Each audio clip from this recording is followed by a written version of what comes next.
Disingkir dari UMNO, akhirnya Syahidan bersuara. Isu kompaun, PAS puji kerajaan Perikatan Nasional melambung. Ahli UMNO sokong Anwar bakal dihukum. Selepas Najib hentam dana vaksin, pejuang tampil bertahan kerajaan.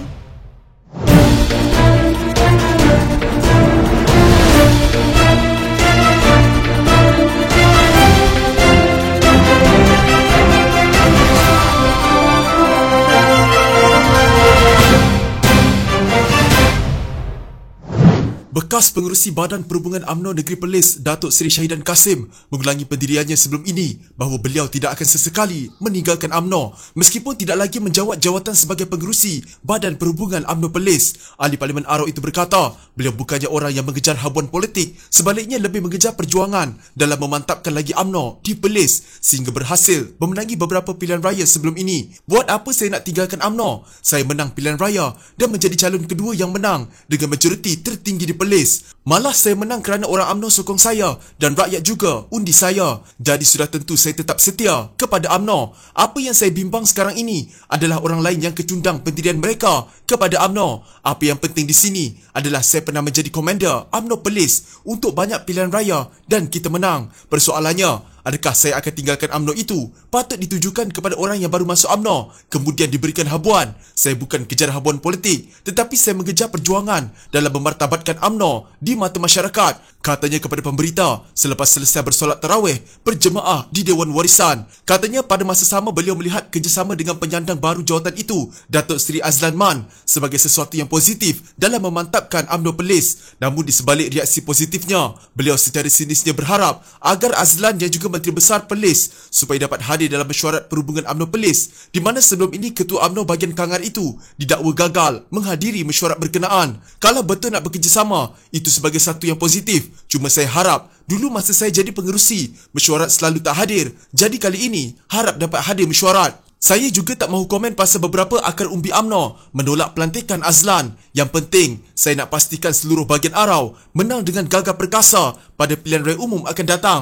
InsyaAllah tugas bahagian sekarang ini adalah untuk memilih calon yang akan bertanding dalam pilihan raya. Ini termaktub dalam perlembagaan UMNO baru, iaitu adalah menjadi tugas bahagian memberi nama calon pilihan raya. Jadi akan datang ini, kita hendak menang lagi, katanya. Beliau berkata pada pilihan raya umum ke-14 lalu, UMNO Padang Besar di bawah Datuk Zahidi Zainul Abidin dan Arau di bawah Datuk Seri Syahidan berhasil menang di 8 kawasan, di mana Padang Besar menjadi kawasan yang menang semua dengan 5 kerusi Dewan Undangan Negeri berbanding UMNO Kangar di bawah Datuk Seri Azlan Man yang hanya menang 2 kerusi DUN saja. Namun pada 24 April lalu, UMNO memutuskan untuk melantik Menteri Besar Perlis, Datuk Seri Azlan Man sebagai Pengerusi Badan Perhubungan UMNO Perlis yang baru menggantikan Datuk Seri Syahidan Kasim.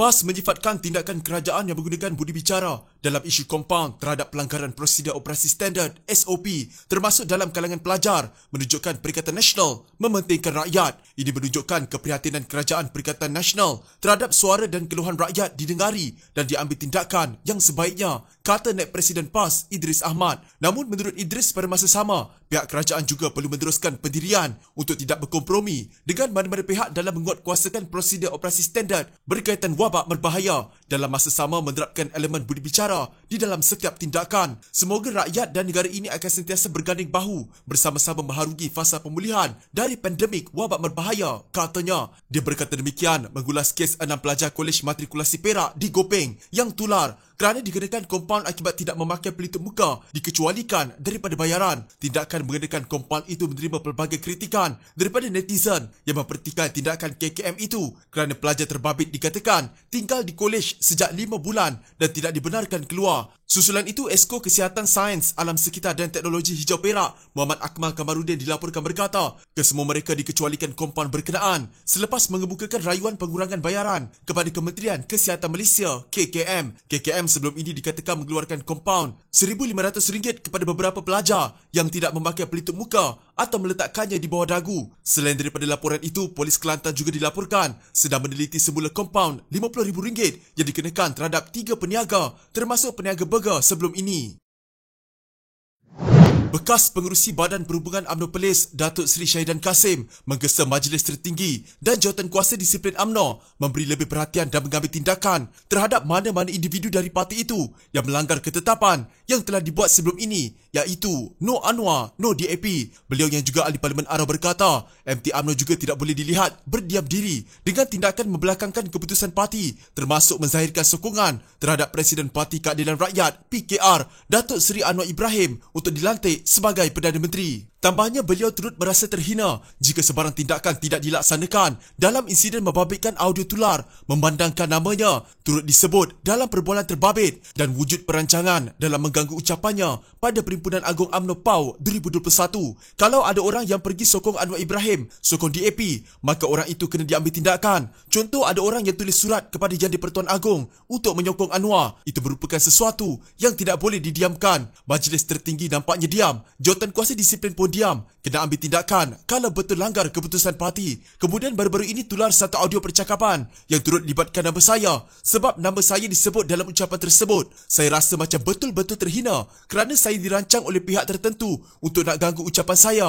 semasa Perhimpunan Agung UMNO. Ini adalah perbuatan yang cukup kejam yang dilakukan kepada saya, katanya. Dalam perkembangan sama, Syahidan berharap agar pihak-pihak tertentu tidak mempersoalkan kesetiaannya kepada UMNO memandangkan beliau merupakan individu yang telah mengetuai parti itu di Perlis bagi mencapai kemenangan beberapa pilihan raya umum sebelum ini. Berhubung pendedahan gerakan yang menyokong Anwar, Syahidan sekali lagi mengulangi akan melakukannya selepas Hari Raya Aidilfitri dan segala perincian mengenainya masih lagi dirahsiakan ketika ini. Lepas raya, saya nak bercerita sedikit tentang gerakan yang dibuat Ahli Parlimen. Saya tahu siapa yang tanda tangan apa semua. Buat masa sekarang rahsia, ujar beliau. Minggu lalu Syahidan memaklumkan akan berdedahkan gerakan mendapatkan tanda tangan ahli-ahli Parlimen UMNO bagi menyokong Anwar sebagai Perdana Menteri. Dalam sinar media khasnya, Syahidan mendakwa gerakan mendapatkan sokongan ahli Parlimen UMNO itu dilakukan ketika sidang Parlimen Oktober tahun lepas. Namun, usaha itu menemui kegagalan. Sebelum itu, Syahidan digugurkan daripada jawatan Pengerusi Perhubungan UMNO Perlis dan digantikan oleh Menteri Besar Datuk Seri Azlan Man. Keputusan menggantikan Syahidan itu diumumkan oleh Presiden UMNO Datuk Seri Ahmad Zaid Habidi dalam satu kenyataan media pada 24 April lalu.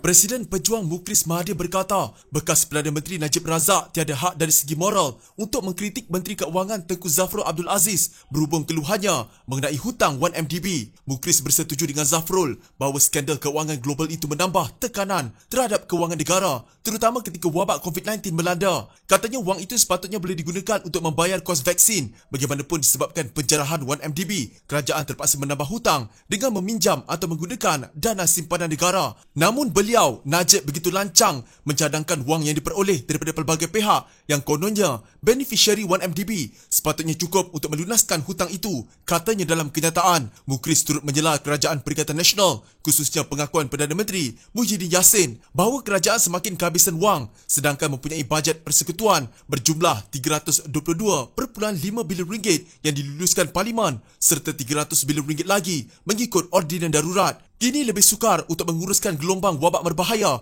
yang berpanjangan dan menyakitkan yang dicetuskan pilihan raya di Sabah. Katanya, anak bekas Perdana Menteri Dr. Mahathir Mohamad itu turut menyoal Putrajaya kenapa 5 bilion ringgit daripada kumpulan wang amanah negara atau K1 diperlukan dalam memerangi pandemik, wabak berbahaya serta pelan imunisasi kebangsaan. Pada 26 April, kerajaan berkata ia terpaksa berbuat demikian kerana sudah semakin kehabisan wang, terutama disebabkan skandal 1MDB. Ini tidak masuk akal. Bagaimana kepentingan kewangan negara kita dilindungi ketika merundingkan terma mendapatkan vaksin, kata ahli Parlimen Jelun itu. Pada 26 April, Najib berkata Pakatan Harapan atau Kerajaan Perikatan Nasional tidak membayar balik sesen pun hutang pokok 1MDB berjumlah 32.3 bilion ringgit walaupun kerajaan telah menerima penyelesaian tunai berjumlah 33.4 bilion ringgit. Katanya wang diterima kerajaan hasil bayaran balik dan penyelesaian tuntutan sepatutnya cukup untuk membayar hutang pokok 1MDB. Najib ketika itu mengulas komen Zafrul bahawa hutang 1MDB itu antara sebab kerajaan terpaksa menggunakan K1